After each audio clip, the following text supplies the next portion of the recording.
Dhe kam kënaqësi që pjesën e tretë të Top Story ta ndaj me Bean dhe Kolën. Apo ju thras shkurt edhe është shumë e veçantë që ju kam sonte në studio. Faleminderit për ftesën. Domethënë Kol dhe Bea, dua t'ju them një gjë, ne jemi një prime time politik, por nuk ka gjë më politike se arti. Unë nuk e di. Është vërtet. E ndjeni ju këtë. Gjithçka është politik. Gjithë kënga juaj është histori dhe politik gjithashtu. Po. E keni ndjer politikën në Eurovision njëherë? Politikën në Eurovision tjetër, të tjetër lloji. Ja. Lobime, kishte atje nisa më një herë kështu. Ja, nuk e kena ne bile, nuk po ta them vetëm se niva dhe te prezentacioni që bani më përpara. Ishte ngacmuese. E mund të them jam doktor në shkencë politike. Prandaj mund ta them me siguri 100% se s'kishte asnjë lloj gjë politike. S'kishte asgjë tjetër. Ja, nuk ka të bëjmë gjë politika. Ndjet ndopak që ndërkohë që CNN-i shkruante për ju me superlativa, ju rankoj të parin, simbolikat ishin që mund shkonit së paku tek 3 vendet e para, megjithëse vendi që morët nuk për pavarësisht numrit, nuk ka pikën e rëndësishme se jehona që keni marrë ju, ne e dim të gjithë që numrat harrohen kur kënga vazhdon dhe rritet gjithmonë në audiencë, çka unë parashikoj që kjo do të jetë kështu. Do të jetë gjithmonë në rritje si audiencë dhe si eko që ka bërë. Pavarësisht kësaj. Më fal Bea. Po flisja me shumë pasion. E di, e kam ne. Është hera parë që e kam këtë që flas me gjithë pasionin, sepse kam shumë gjëra për diskutuar me ju, sa i përket edhe raportit të artit me edukimin e njerëzve.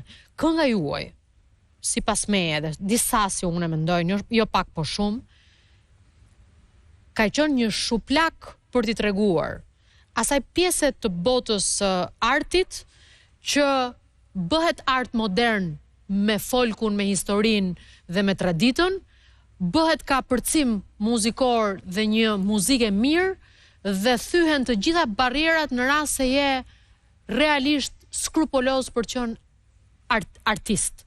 Ju e ndjeni këtë peshë që ju kanë dhënë shqiptarët me këtë vlerësim që keni marrë një vlerësim dhe keni marrë një peshë mbi të gjitha paragjykimet i keni superuar. Si e ndjeni veten tani pas këtij momentumi shkëlqimi? Nuk është hiç peshë, dhe me thonë, është një vlerësim jashtëzakonshëm për ne, dhe me thonë, na në vedin të vlerësuam një mënyrë që nuk e kena prit hiç, edhe sidomos për një këngë, din për që na janë vite që shkruajnë këngë, edhe kja kënga këtu ka kriju një atmosferë që na nuk e kena pritë, nuk e kena dhe me thonë, kërku. Na kena shkruar vetëm një këngë që na ka pëlqyer shumë, edhe kena thonë kja kënga është e caktuar për festivalin, ta provojmë. Po çanol më ne jashtë këngës është i gjatë që për ne është surprizë çdo ditë, e na jena tu e kuptu tash që kena ardhur edhe në Shqipëri për çat në për rrjetet sociale kuptohen e nuk kuptohen, gjërat me thonë janë një fije larg prej tejet. Këtu në Shqipëri na jena tu e kuptu tamam çka ka bë zjerm. Çfarë po kuptoni?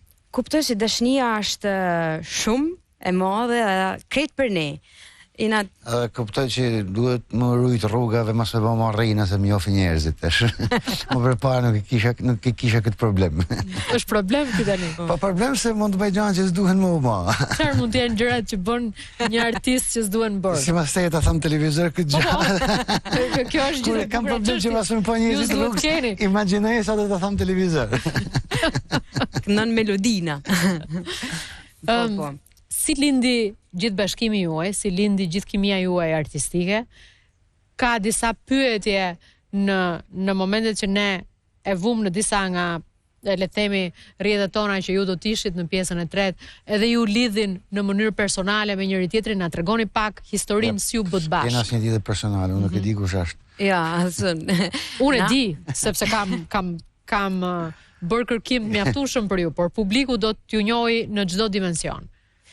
Po, unë besoj që një gjë që na ka lidhur është pasioni për muzikën shkodrane. Pse i shtoj na njoft. E kam njoft Kolën në YouTube, për çfarë isha të kërku, a kishte bën ai kush këngën turtullesh në mënyrë cover, moderne. Për çfarë kisha qef me kënu me një grup temin që kam pas në Itali. Edhe zbulova një duo që ka pas emrin Two Pigeons, e ishte një duo i Kolës me një këngëtare italiane. Ky jena gjetë në këtë pikë, domethënë ai kishte bë turtullesh, unë isha të kërku për me bë turtullesh. Kjo dashnia për origjinën tonë, për muzikën e qytetit tonë na ka bashku. E ka kanë edhe fati jonë, për që nuk është të thjesht me gjetë në Itali një muzikant si ti që ka një background si tani, që donë me eksperimentu, e ka qef me rikthy muzikën vjetër shkudranin me bë bashkohore. Kjo ka kanë, unë besoj një farë mrekullie që në pjeta, do të thonë një ata mundësia që disa trena që kalojnë një herë, e na kena pas fat që trenin e kena kap të dy. Ishte me vonesë. Ishte me vonesë. Se mendon që ishte me vonesë? Sa ma kollaj me kap kur është me vonesë, na për këtë punë. Kol. Okej, brenda kësaj ka shumë gjëra tjera, por duhet të ishte një intervistë 1 orë gjysmë për të ngacmuar tek ku qëndron vonesa. Vonesa e trenave. Mirë, nuk do të ngacmoj aty. Kol. Ti ke bashkëpunuar me 2 grupe tjera italiane. Po, me disa grupe. Po. 2 nga të cilat janë më të njohura, me të shkuptoj unë nga ajo që mund të dim ne kur kërkojmë profesionalisht për ju. Një grup është taman i njohur, i Teatri Lorori është i famshëm në Itali. Kur ti bashkëpunoje me ata, fondamenti jot kulturor, ajo që vinte nga tradita shqiptare shkodrane kryesisht, më thuaj pak si bashkohej me kulturoren italiane perëndimore. Pse ta bëj këtë pyetje, Kol? Analizat të forta janë bërë nëse shkrimtarët tanët, artistë tanët, duke qenë se vinë nga një vend i vogël, nga një popull relativisht i vogël, por rrjedhoi një kulturë e vogël pavarësisht se e lashtë, duket sikur ka vështirësi të mund të sfidoj skenat botërore, jo si talent, po si kulturë. Pra zëri i mrekullueshëm pa diskutim, kemi pasur tenor, këngëtar të jashtëzakonshëm, por fondamenti kulturor, pra të kuptuarit e muzikës shqiptare, regjistri, muzikaliteti, tabani, muzikor dhe folkloristik, a është i kuptueshëm në një botë më të madhe, a është i ndjeshëm? Unë tham që tash nuk e di tjerët me fjalë, por bile po lidh që në parë që banë në fillim që përmendë fjalën skrupulozitet për bëmin e këngës në rastin tonë. Që keni dhanë një shuplak për si që më këngë bëmë ta banë me skrupulozitet. Për mu të pakten,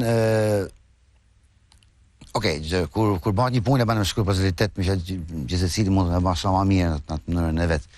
Por gjaja që mu më duket sinqerisht që mungon një fije në Shqipni, është që mentalitet që është këtë kundër të skrupulozitetit, në artë të pakten. E kam fjalën me nuk shoh njerëz që bëjnë gjana që e marrin parasysh gabimin, për shembull. Të tipit. Kupton? Jam të bëj një diçka ku dive të shtypi një buton gabim, një diçka del një diçka, thamë kjo është gabim. Gabim interesant, në fjalë, me pas menën gjithmonë të hapun kuptimin që edhe një gabim, një diçka që teorikisht nuk mund të vehet, nuk mund të bashkohet bashkë. Për shembull, në rastin tonë, çiftelia ka një akordim jo si muzikë klasike. Pikërisht për këtë po të pyesja, po si bëhet kjo? E nuk ka shkollaj me evu, ka një anë. Për ka në tjetër, po mi është pak e stënume çiftelia në krahasim me orkestrën, e ku a problemi? Venem gjithsesi nuk është një problem i madh me fjalë. Po është guxim krijimi ky, ë?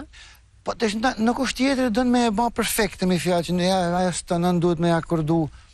Po eksaktësisht